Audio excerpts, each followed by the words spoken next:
Hey garden friends, I'm Mel with Sucky Crafts and welcome to my garden.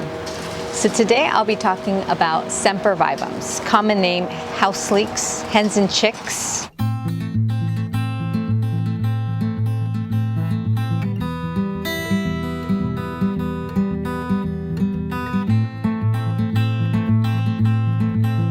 This is Sempervivum Calcareum. It is a gorgeous spiral shape with burgundy tips with green leaves.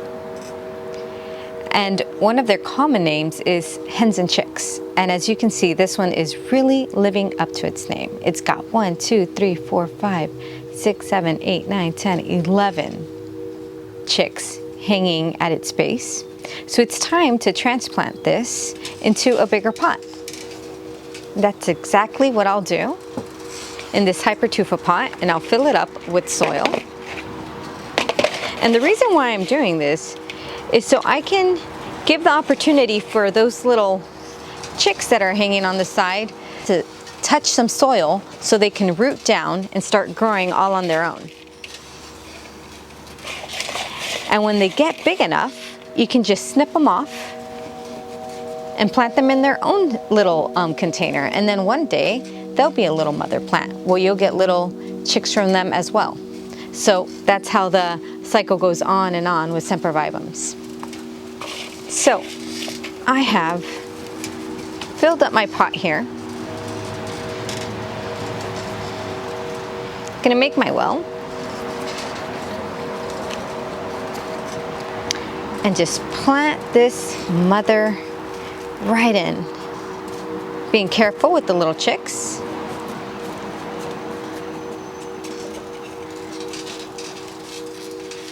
There we go. And if I see any dead leaves at the base, I'll just pluck those right off. Being very careful. I'm almost done here. Plucking these out. Dead leaves all around. Perfect.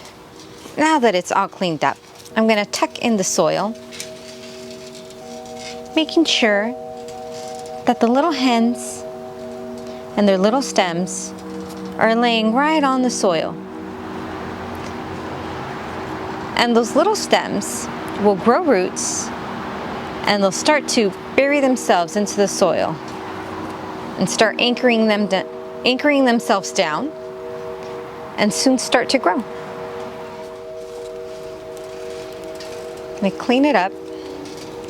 So there you have it. That is how I transplant my Sempervivums once they've developed enough chicks around them so they can keep on growing.